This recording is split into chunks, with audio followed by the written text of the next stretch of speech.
হানি trapped উবারম্যান, তার সাথে আমার দ্বন্দ্বটা কোথায়, এটি নিয়ে অনেক মানুষ প্রশ্ন তুলেছেন, নানান রকম কথা বলছেন। আমি আজকের এই ভিডিওতে ব্যাখ্যা দিব হানি ট্র্যাপড উবারম্যানের যারা দর্শক আছেন তাদের বিষয়ে না। আমি ব্যাখ্যা দিব আমার যারা দর্শক আছেন, যারা আমার সততা, আমার বিশ্লেষণ শুনেন, নিশ্চয়ই তারা কষ্ট পাচ্ছেন এবং তাদেরও আর প্রশ্ন যে আমি কেন এই লেভেলে এসে তর্ক বিতর্কে জড়িয়ে গিয়েছি। এই তর্ক বিতর্ক এবং দ্বন্দ্বটা ব্যক্তি কেন্দ্রিক নয়, এটি আদর্শিক দ্বন্দ্ব। সেই আদর্শিক দ্বন্দ্বটা একটু পরিষ্কার করার জন্যই আপনাদের সামনে আসা, এবং আমি মনে করি যে আজকের এই ভিডিওর পরে এই বিষয় নিয়ে আমার কথা বলার প্রয়োজন হবে না।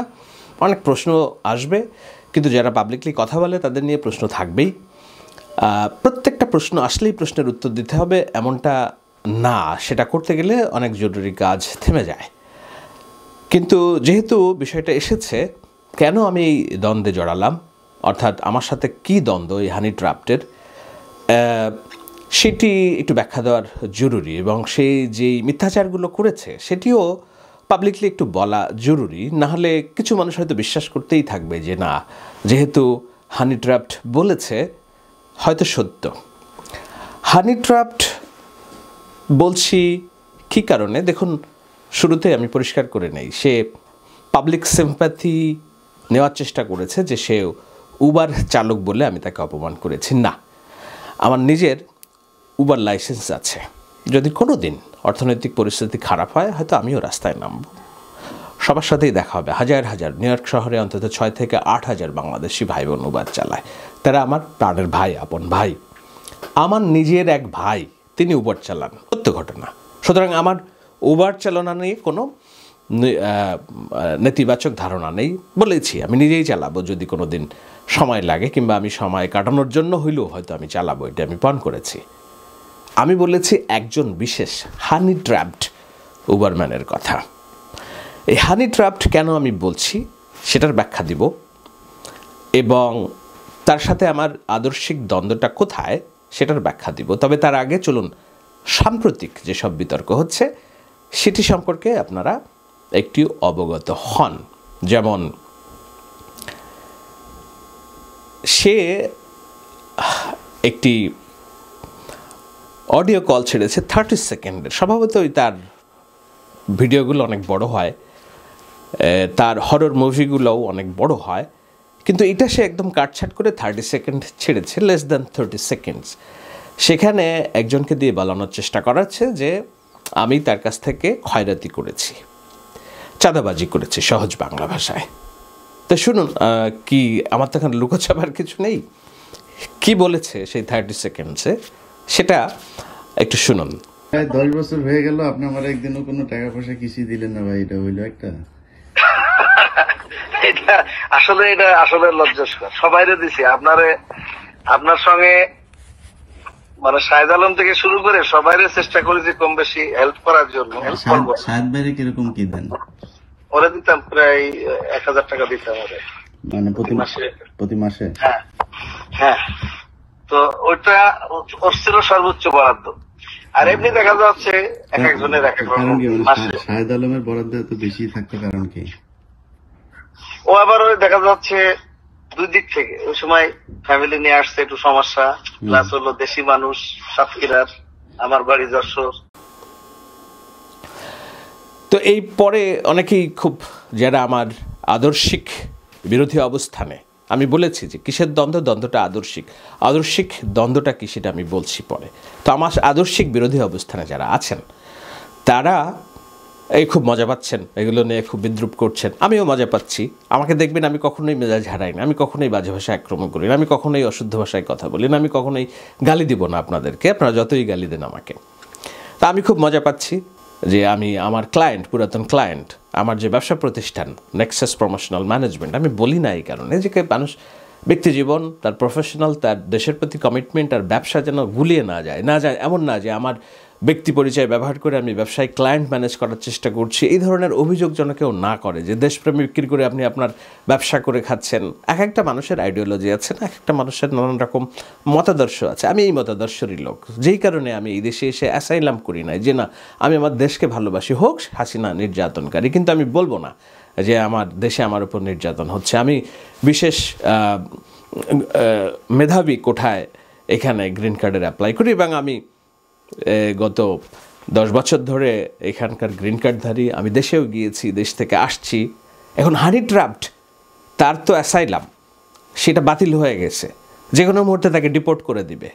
তো এখন তাকে দেখাতে হবে যে হাসিনা চলে গেলেও তার দেশের শত্রু আছে অনেক, এজন্য ব্যক্তিগত স্বার্থের হতে পারে একটা কারণ, আর আদর্শিক কারণ তো আমি পরে ব্যাখ্যা করব। তো এই সমস্ত কারণ থাকতে পারে। তো সেই কারণে আমি বলেছি যে আমার যে ব্যবসার কথা আমি সাধারণত বলি না কাউকে, কিন্তু আজকে যারা জানেন তারা জানেন, নিউ ইয়র্কে সবাই জানে যে আমি এই ব্যবসা করি। কারণ আমার একটা ক্লায়েন্ট না, আমার বহুত ক্লায়েন্ট আছে। এই ক্লায়েন্টদের কাজ করি, তাদের ডিজিটাল কন্টেন্ট তৈরি করে আমার প্রতিষ্ঠান, এবং সেগুলো ম্যানেজমেন্ট, ভার্চুয়াল ইমেজ ম্যানেজমেন্টের কাজ, যেটা আমি বাংলাদেশেও করব এবং লক্ষ লক্ষ তরুণকে আমি প্রশিক্ষিত করব বলে আমার স্বপ্ন আছে। সেই স্বপ্ন যেন আল্লাহ একদিন আমাকে বাস্তবায়ন করার সুযোগ দেয়। তো আমি আমার ক্লায়েন্টকে ফোন দিলাম যে আপনি যে আমাকে টাকা দিতেন এটা তো চাঁদা হিসেবে দিতেন, আমার জানা ছিল না। বলেন কি শাহেদ ভাই, এটা কে হলো? আমি বললাম যে আপনি হানি ট্র্যাপড হুবারম্যানের কাছে এটা বলেছেন। ওই যে তার বউকে, ক্যান্সার আক্রান্ত বউ এবং 2টা বাচ্চাকে ছেড়ে হানি ট্র্যাপের শিকার হয়ে এক কলেজ পড়ুয়া মেয়ের সাথে সম্পর্কের কারণে তাকে বিয়ে করতে বাধ্য হয়েছে। তাহলে ও আচ্ছা আচ্ছা শাহেদ ভাই, আমি দেখি কি বলছে, আমি দেখি। আনলাম ঠিক আছে, আপনি এটা একটা ব্যাখ্যা দেন, তারপরে আমি দেখছি কি করা যায়। তো সে এটা ব্যাখ্যায় পরিষ্কার করেছে। কি ব্যাখ্যা দিয়েছে খলিল ভাই, খলিল বিরানির, সেটাও আপনারা শুনেছেন এর মধ্যে, তবুও আরেকবার একটু শোনান। আসসালামু আলাইকুম। আমি অত্যন্ত দুঃখের সাথে জানাচ্ছি যে আজকের একটি নিউজ দেখে আমি একটু মর্মাহত। সাংবাদিক ইলিয়াস হোসেন ভাই একটি নিউজ করেছেন, এই নিউজের সাথে আমিও একটু জড়িত আছি। আমি Mohammad Khalilur Rahman, honour of Khalil biryani house. তো এটার আমি একটু ছোট্ট ব্যাখ্যা দিচ্ছি যে শাহেদ ভাই এবং ইলিয়াস ভাইয়ের মাঝে কি সমস্যা সেটা আমার জানার বিষয় না, আমি জানতেও চাই না। হ্যাঁ, শাহেদ আলম ভাই আমার এখানে গত প্রায় 1 বছর যাবত আমার সোশ্যাল মিডিয়া এবং অনলাইন এবং বিভিন্ন বিষয়ে দেখাশোনা করতেন। তার বিনিময়ে আমি তাকে একটা পারিশ্রমিক দিতাম প্রতি মাসে, এছাড়া আর কিছু নয়। শুধুমাত্র এটা নয়, আমি আর একটু বলি, আমাদের টোটাল বিজনেসটা পরিচালনা করার জন্য আমাদের সোশ্যাল মিডিয়া, অনলাইন বিজনেস একটা বড় প্ল্যাটফর্ম। তাছাড়াও আমাদের পরিচিতির জন্য আমাদের কমিউনিটির সাংবাদিক, বিভিন্ন সাংবাদিকরাও কিন্তু আমাদের প্রমোশন, বিভিন্ন বিষয়ে তারা তুলে ধরেন, এবং আমাদের প্রচারণার জন্য আমাদের কমিউনিটির বিভিন্ন ইলেকট্রিক মিডিয়া, প্রিন্ট মিডিয়া এবং অনলাইন মিডিয়ার সময়ও কিন্তু আমরা কাজ করে থাকি। তারই প্রেক্ষাপটে ইলিয়াস ভাই অনেকদিন যাবত আছেন, তার সাথে আমার ভালো সম্পর্ক, এবং তিনি কখনোই কোনো নিউজের জন্য বা কোনো কিছুর জন্যই আসেনি, এটাও সত্য। হঠাৎ করে ফোন দিলেন যে ভাই আমাদের জন্য কোনো বরাদ্দ আছে কিনা। আমি বলছি যে হ্যাঁ, আপনাদের জন্য অবশ্যই বরাদ্দ আছে, কম বেশি সবাইরে জন্যই আমরা এটা বরাদ্দটাকে রাখছি, কারণ আমাদের কমিউনিটি অত্যন্ত ছোট, আমরা সবাই মিলেমিশে থাকতে চাই, সেই হিসাবে আমার এই কথাটা বলা। তো আমার এখানে যারা আমাদের নিউজ করেন বা আমাদের প্রমোশন করেন তাদের জন্য কম বেশি একটা বরাদ্দ থাকে। আর শাহেদ ভাই ছিলেন আমাদের অনলাইন মিডিয়া এবং দেখা যাচ্ছে আমাদের ওয়েবসাইট ডেভেলপমেন্ট, এই বিষয়ে তিনি সরাসরি আমাদের সঙ্গে প্রায় 1 বছর যাবত কাজ করেছেন।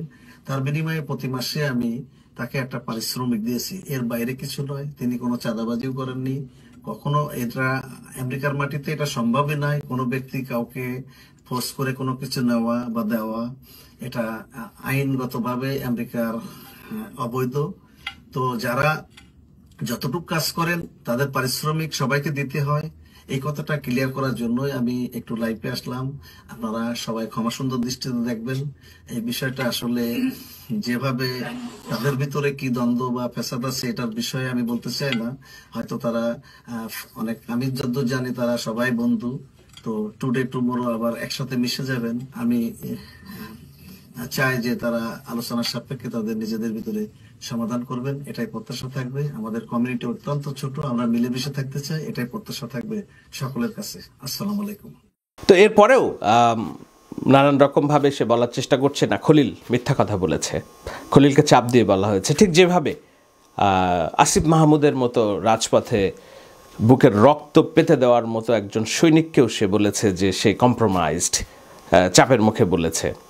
অর্থাৎ তার ধারণা যে সেই একমাত্র চাপ ছাড়া আর বাকি সবাই চাপের মুখে সব কিছু করে এবং সেই সঠিক, বাকি সবাই বেঠিক। তো ঠিক আছে, একজনের এরকম সুউচ্চ ধারণা থাকতেই পারে। যারা মানসিকভাবে অসুস্থ, যারা ওষুধ খায়, ডাক্তারের কাছে যায়, ডাক্তারের প্রেসক্রিপশানে যারা থাকে, অনেক রকম এখানে নানান রকম মেডিসিন থাকে, নানান রকম ভেষজ থাকে, নানান রকম মেয়াদোত্তীর্ণ জিনিসপত্র থাকে, অনেকেই সেটা খান, অনেকেই খান না। তো এগুলো খাওয়ার পরে একরকম এক একজনের রিয়াকশান হয়। তো কেউ একজন হয়তো এসব ভেষজের কারণে হয়তো ভাবতে পারে সেই সঠিক আর পুরো দুনিয়া বেঠিক। তো যাই হোক, এইটা ভাবনা নিয়ে কথাবার্তা বলে লাভ নাই। যেটা বলার দরকার সেটা হলো, আমি একটু ব্যাখ্যা করি যে দেখুন, আমি এই শহরে আছি 10 বছর এবং এইখানে বাড়ি বলতে যেটা আছে, অনেকের আমার বয়সে এসেও অন্তত 20টা বাড়ির মালিক এখানে। আপনি বাড়ি কেনার জন্য ডাউন পেমেন্ট দিবেন, সেটা 10 লাখ টাকা হোক, 15 লাখ টাকা হোক, দিয়ে আপনি বাড়িটা ভাড়া দেবেন। ওই ভাড়ার টাকা থেকে আপনি মর্টগেজের টাকা শোধ করবেন, এটাই নিয়ম। গাড়ি, একাধিক গাড়ি আমি চালাই, আমার 4টি গাড়ি আছে, সেটাও ব্যবসার প্রতিষ্ঠান। আমার ফ্লিট ম্যানেজমেন্ট বলে একটা কোম্পানি আছে। তো ফ্লিট মানে গাড়ির বহর, এগুলো ভাড়া দিই। গাড়ির ভাড়া থেকে গাড়ির লিজ আসে, আমি আরামসে গাড়ি চালাই। তো এটাই হলো আমার ব্যবসা। যদিও দেশের রাজনীতি এসব কারণে আমি এই বাড়ি এবং গাড়ির কোনো ব্যবসা করতে পারছি না। হানি ট্রাফটের মতো আমিও অনেক টাকা পয়সার লোন হয়ে আছি, কিন্তু আল্লাহ সবচেয়ে বড় পরিকল্পনাকারী। সে নিশ্চয়ই কোনো একটা জিনিস পরিকল্পনা করে রেখেছেন। আমার সময় ছিল, আমার সুযোগ ছিল, এবং আমি মনে করেছি যে এই সময়টা আমার দেশের প্রয়োজনে ব্যয় করা দরকার। জেকে বসা স্বৈরতন্ত্রকে উৎখাত করার জন্য মানুষকে উদ্বুদ্ধ করা দরকার। সুতরাং আমি ব্যবসা বাণিজ্যের সব নজর ছেড়ে দিয়ে আমি সময় দিচ্ছি এখানে। আর আমার স্ত্রী পেশায় ইঞ্জিনিয়ারিং প্রতিষ্ঠানে জব করেন। আমরা দুজন মিলে মাশাআল্লাহ অনেক ভালোভাবে থাকার জন্য একটা জীবনযাপন আমরা করি। এগুলো বলার দরকার নাই, তবুও মানে যেহেতু পাবলিকলি এসব কথা হচ্ছে, এবং হানি ট্রাফটের যে গদ্য, রসময় গুপ্তের যেসব প্রোডাকশন, রসময় গুপ্ত আবার কে, এগুলো আবার বলেন না আমাকে, তাহলে আবার এসব ব্যাখ্যা করতে হবে। ছোটোবেলায় আমরাও পড়েছি, আপনারাও পড়েছেন। তো যাই হোক, এগুলোর দর্শক আছে অনেক, এবং এখান থেকে অনেক পপুলার প্রশ্নের জন্ম দেয়। এই প্রশ্নের উত্তর যদি আমি 2017 সালে একবার দিতে পারতাম, তাহলে আজ পর্যন্ত এই প্রশ্নগুলোর আসতো না সামনে। কি প্রশ্ন? সেটা হলো এই যে আমাকে ইসকন টাকা দেয়, আমি কোত্থেকে টাকা পয়সা পাই। তো সে সময় সে বলছিল যে আমি চাঁদাবাজি করি। তা আমি একবার বলছিলাম যে কেউ যদি প্রমাণ করতে পারে তাহলে আমি কথা বলা বন্ধ করে দিব। তো প্রমাণ তো করতেই পারে নাই, কিন্তু মুনাফেকের চরিত্র হলে যেটা হয়, আবারও সে নানানভাবে একাধিকবার আমাকে তার ভিডিওতে বলছে যে তাকে কোন মেয়েরা ফোন দিলে সে রিসিভ করে না, কিন্তু শাহেদ আলম আটকে গেছে আর কি। তো এরকম একজন লোক, তার সাথে আমি বিরোধে জড়াতে চাইনি এই কারণে যে আপনারা জানেন যে সে আমার ছোট ভাই। এই যে ডিসিতে গেলাম কয়েকদিন আগে, আমরা একটা বিলে বসে খেয়েছি, আমি তাকে আমার গাড়িতে উঠিয়েছি। উঠে আমি বললাম যে তুমি সিগারেট ধরাও, গাড়িতে খাবো? বললাম হ্যাঁ খাও, কথা বলি, এরকম সম্পর্ক। কিন্তু তারপরেও কেন আমরা এই দ্বন্দ্বটা জড়ালাম, সেই আলোচনায় যাচ্ছি। তবে তার আগ দিয়ে একটু খোলসা করে নেই যে এই যে সে উবারম্যান বলে সিম্প্যাথি আদায়ের চেষ্টা করছে, নিজেকে সৎ থাকার চেষ্টা, আমি তো উবারম্যান হিসেবে তাকে গালি দেই নাই এবং সেই কথা বলি না। আমি যেই জায়গাটাতে প্রশ্ন রেখেছি সেই প্রশ্নের কি উত্তর আপনারা তার কাছে চেয়েছেন যে তুমি তোমার ক্যান্সার আক্রান্ত বউ এবং 2টা বাচ্চা তাদেরকে তুমি এই শহরে এতিম করে রেখে তুমি আরেকটা মেয়েকে বিয়ে করেছো, তুমি হানি ট্র্যাপটের শিকার, সে বিষয়ে তোমার কোনো উত্তর কেন দিচ্ছ না তুমি?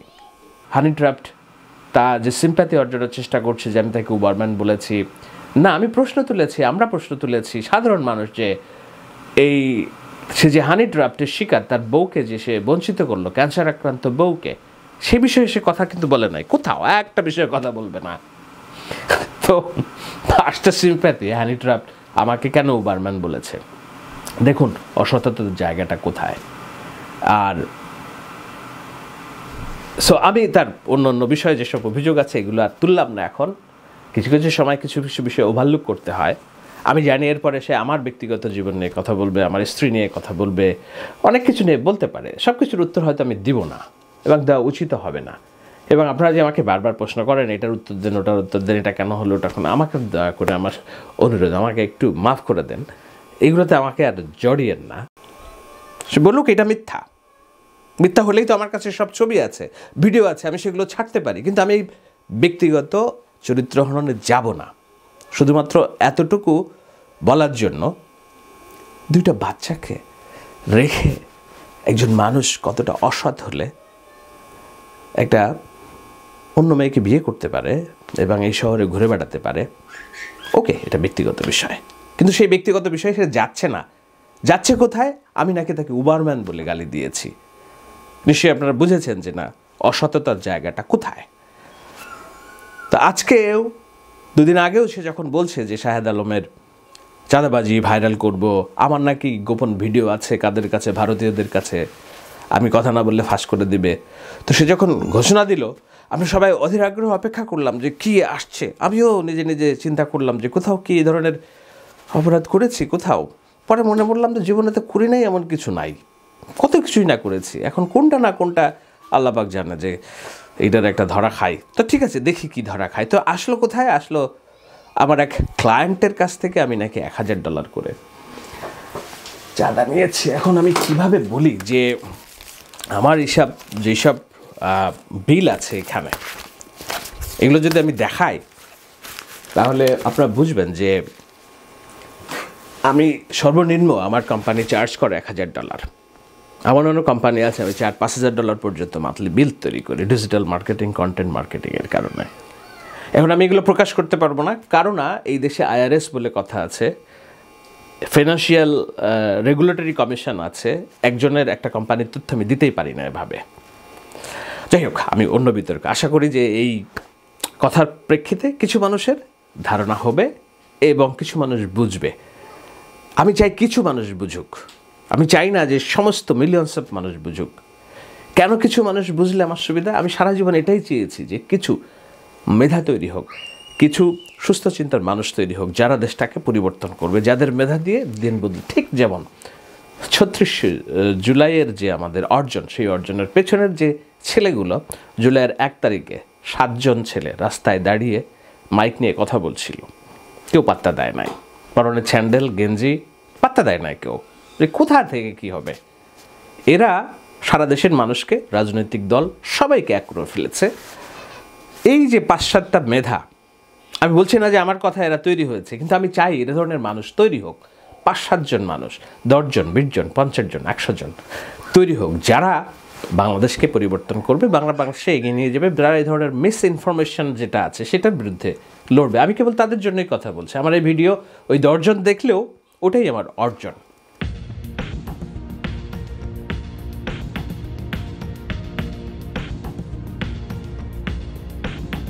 যে এই হানি ট্র্যাপের সাথে আমার দ্বন্দ্বটা কোথায়?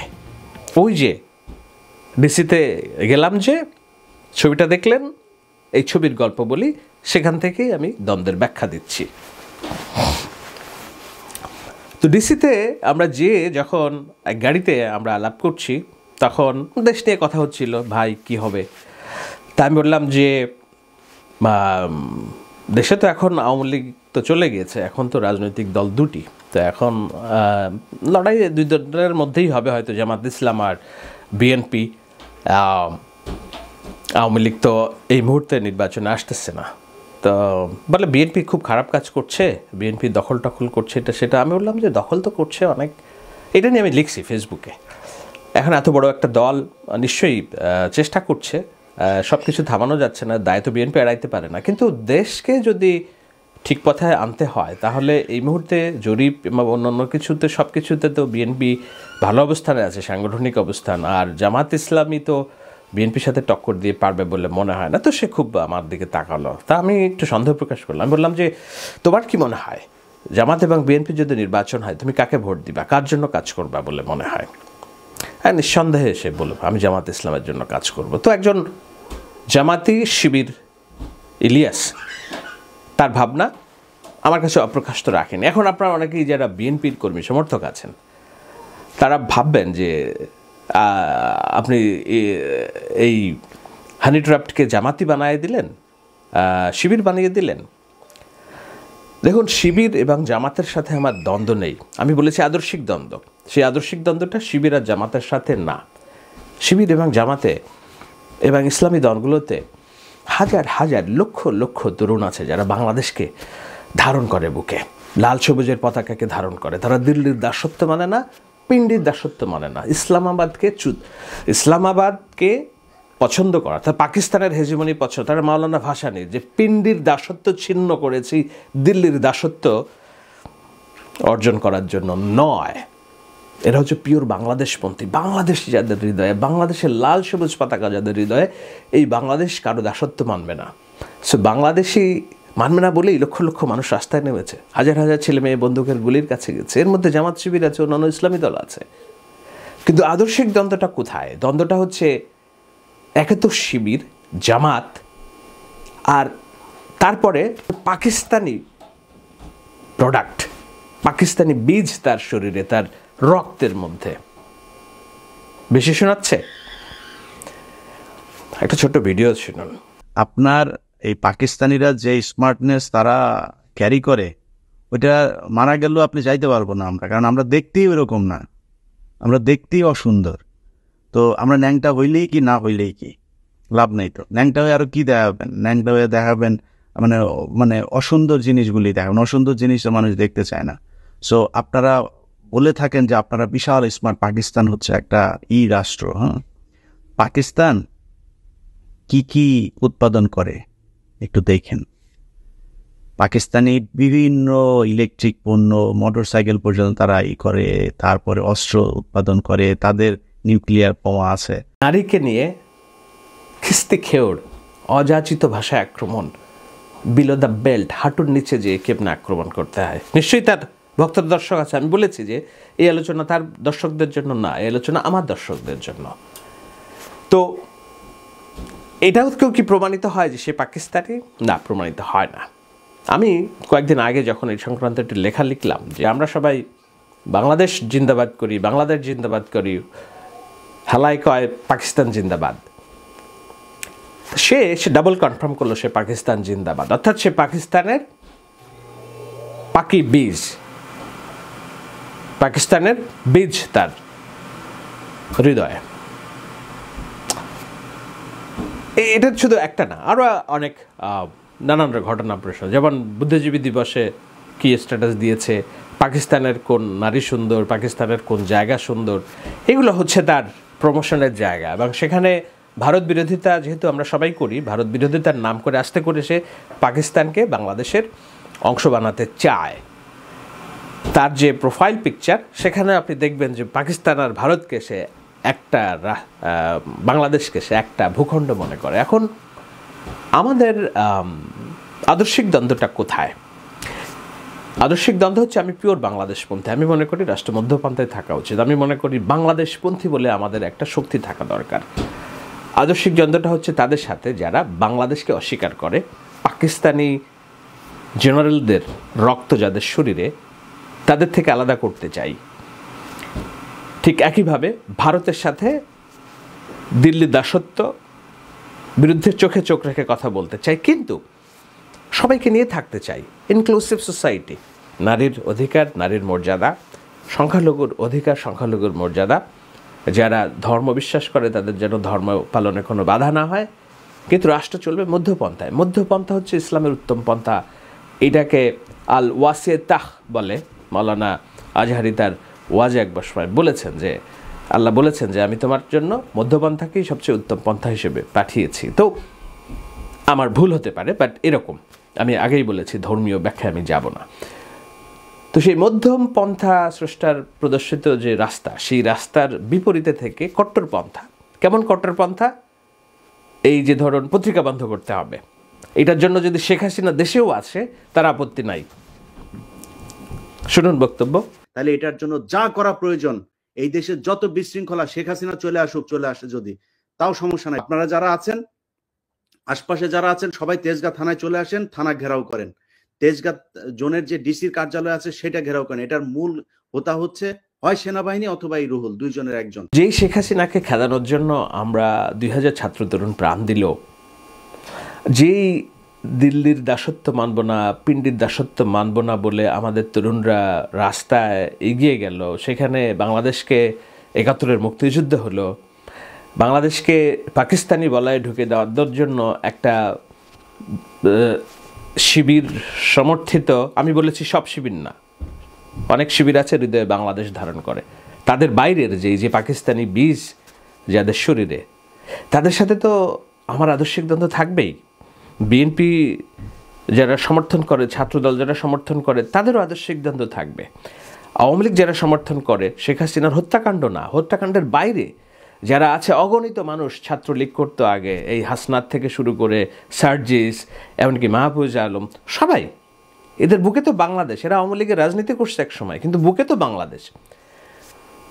আমার কথা হচ্ছে যাদের বুকে বাংলাদেশ, বাংলাদেশপন্থী যারা, তাদেরকে নিয়ে আমরা আগায় যাবো। আমরা এখানে পাকিস্তানিদের জায়গা দিব না, ভারতীয়দের জায়গা দিব না। তো এর পাকিস্তানি একটা বীজ যে বাংলাদেশকে পাকিস্তানের পন্থায় নিতে চায়, আজকে সে মির্জা ফখরুলের বিরুদ্ধে স্ট্যাটাস দেয়, কথা বলে, দুদিন পর কালকে তারেক রহমানকে ঝামেলা করে স্ট্যাটাস দিবে, বিএনপিকে ধ্বংস করবে, এমনকি জামাতের উদারপন্থী নেতা ডক্টর তাহেরের বিরুদ্ধেও সে ভারতীয় চর হিসেবে সন্দেহ প্রকাশ করছে। এগুলো কী রে ভাই এগুলা? তো এই দ্বন্দ্ব তো আদর্শিক দ্বন্দ্ব, এই দ্বন্দ্ব তো থাকবেই।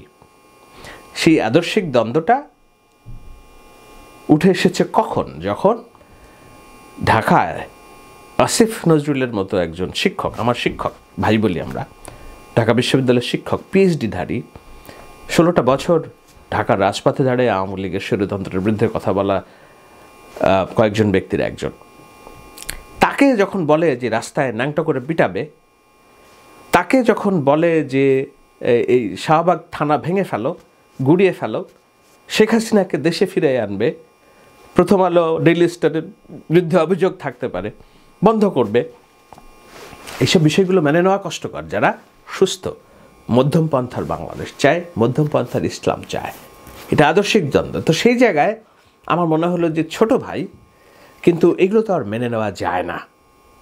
আসিফ নজরুল, আমরা সবাই মিলে যুদ্ধ করেছি শেখ হাসিনাকে খেদানোর জন্য। আপনি যদি যুদ্ধ করে থাকেন রাস্তায়, আপনার বিপদ কিংবা আপনাকে কেউ অবমাননা করছে, আপনাকে মিথ্যা অপবাদ দিচ্ছে, সেই সময় কি আপনি চুপ থাকবেন না? তার পক্ষে আপনি বুক চিতিয়ে দাঁড়িয়ে যাবেন। সেইটা আপনার সততা, আদর্শ এবং সেইটা আপনার নৈতিকতা। আমি দাঁড়িয়ে গিয়েছি, আমি তাদের থিওরি ডিবাঙ্ক করেছি। ঠিক যে কারণে আসিফ মাহমুদ ডিবাঙ্ক করেছে, ঠিক যে কারণে ছাত্র শক্তির প্রতিষ্ঠাতা আখতার হোসেন ডিবাঙ্ক করেছেন, ঠিক যে কারণে আরও হাজারিত লক্ষ লক্ষ ছাত্র শিবির, জামাত এবং ইসলামী কর্মীরা এটাকে ভাষা খুঁজে, না তোমাদের এই সব ধারণা ঠিক নেই, আসিফ নজরুলের সাথে আমার কোনো প্রেম নেই, আসিফ নজরুলের কাছ থেকে আমি একটা পয়সার সুবিধা নেই কোথাও, আমার নেওয়ার দরকারও নেই। আমার বাংলাদেশ নিয়ে স্বপ্ন আছে, আমি তরুণদের উন্নয়নে কাজ করব। আমি গণমাধ্যম ব্যক্তি, আমি বাংলাদেশে এমন টেলিভিশন প্রতিষ্ঠা করতে চাই যেটা ইনক্লুসিভ, সবার কথা বলবে। প্রথম আলো, ডেইলি স্টার তাদের নিজস্ব বলায় যেমন আছে, তারা তাদের ছাড়া আমাদের কথা কোনো দিন বলবে না। আমি এমন গণমাধ্যম প্রতিষ্ঠা করতে চাই, আমি সরকারের কাছে গণমাধ্যমের লাইসেন্স চাই, আমার স্বপ্ন অনেক। এই যে আদর্শিক দ্বন্দ্ব, সেই দ্বন্দ্বটা আজ হোক কাল হোক, এটা প্রকাশ পেতই। এখন আমি আলোচনাটা শেষ করব ছোট্ট কয়েকটা কথা বলে। সেটা হলো, আমি বুঝি আপনারা কষ্টে আছেন, যারা একসাথে আমাদেরকে দেখেছেন এতদিন, এখন এই বিভেদগুলো স্পষ্ট হচ্ছে। এই বিভেদগুলো স্পষ্ট হতে বাধ্য। 5 তারিখের আগে আমাদের একমাত্র সূত্র ছিল আওয়ামী লীগ, শেখ হাসিনা ফ্যাসিস্ট। 5 তারিখের পরে বাংলাদেশে যেন নয়া ফ্যাসিস্ট জন্ম না নেয়, সেজন্য আমাদের লড়াইটা চলমান। তো জামাতি পাক্কা হানি ট্র্যাপ টুবারম্যান, সে বাংলাদেশের এক ধরনের রাষ্ট্র কামান করতে চায়, যেই রাষ্ট্র হবে ভাঙচুরের, যেই রাষ্ট্র হবে উন্মত্ততার, যেই রাষ্ট্র হবে কেবলমাত্র একপাক্ষিক, যেখানে নারীদেরকে, বাংলাদেশের নারীদেরকে চেয়ে পাকিস্তানি নারীদেরকে সে বড় করে দেখাবে, ইচ্ছা মতো মিথ্যা কথা বলবে, মুনাফেকি করবে, যেখানে সংখ্যালঘুর অধিকার নিশ্চিত হবে না। এই ধরনের একটি রাষ্ট্র ব্যবস্থার দিকে ধাবিত করার যারা লোকজন, আমি একে একে সবার বিরুদ্ধেই কথা বলবো, আমি চিনিয়ে দেব আপনাদেরকে। হানি ট্র্যাপ টুবারম্যান হচ্ছে সেই পাকিস্তানি বীজের একটা চরিত্র, নিজে ব্যক্তি জীবনে অসৎ, ক্যান্সার আক্রান্ত স্ত্রী, 2 বাচ্চাকে ফেলে হানি ট্র্যাপটের শিকার। শুধু তাই না, নিউ ইয়র্কের পুলিশের কাছে মামলা করেছে তার বাচ্চা তার নিজের না, সন্দেহ তার স্ত্রীর দিকে। এটি পুলিশের অন্য সহকর্মী রাশেদ লিখেছেন, সত্য, ওয়েল ডকুমেন্টেড। তাকে যে পুলিশ ধরতে গিয়েছে, এনওয়াইপিডির ধরিয়ে দিন, ওয়েল ডকুমেন্টেড। তো তাকে নিয়ে এই আলোচনাটা, যে না আপনারা একসাথেই তো ছিলেন, কেন বিভক্ত হয়ে যাচ্ছেন। আমি বুঝি এই কষ্টটা আপনাদের আছে, কিন্তু এটাই হওয়ার কথা, এটাই হবে। এখন যেহেতু নির্বাচন সামনে, আস্তে আস্তে আমরা যেই বাংলাদেশ চাই, আমরা যে বাংলাদেশের স্বপ্ন দেখি, সেই বাংলাদেশের পথে যারা অপপ্রচার, অসত্য, কাটছাট, রগরগে ভিডিও এগুলো বানাবে, আসিফ নজরুল, ডক্টর ইউনুস, তারেক রহমান, বেগম খালেদা জিয়া, ডক্টর শফিকুর রহমানের মতো বিচক্ষণ মানুষ, এদেরকে যারা হীনভাবে উপস্থাপন করার চেষ্টা করবে, তাদের বিরুদ্ধে তো কথা বলতে হবে। আমার রাজনৈতিক মতাদর্শ ভিন্ন হইতে পারে। জামাতের 4-5 জন নেতা যাদের ফাঁসি হয়েছে, তাদের প্রত্যেকের ছেলের সাথে আমার ব্যক্তিগত সম্পর্ক ভালো, আমরা কথা বলি, ভাব বিনিময় করি। বিএনপির সবার সাথে আমার সম্পর্ক ভালো, আমরা হাইকমান্ড থেকে শুরু করে সবার সাথে কথা বলি। এই ভাবটা আছে, কিন্তু রাজপথের যে লড়াই, সেখানে তো আমাকে একে অন্যের পক্ষে বলতেই হবে। সেই বলাটার জন্য আস্তে আস্তে এই দ্বন্দ্বটা উন্মুক্ত হবে। আপনারা এর মধ্যে অনেকেই বুঝেন যে আমি বিএনপির পক্ষে কথা বলি, অনেকের অভিযোগ।